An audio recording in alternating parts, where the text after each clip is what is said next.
Hi, it's Hannah with WTI. If you're the parent of a little one, you know how hard it can be to get chores done and keep your baby safe. My little daughter and my sons never liked being in a playpen, so that was never an option. But this play yard by Toadale is so nice. And look, it comes with a little handy carrying case.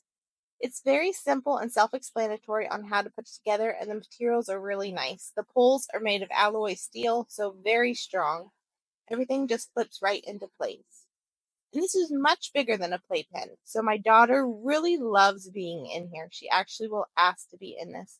And then I'm able to get all kinds of work done, especially outside. It is really nice. I know she's safe. She's not going to be hurting our dog.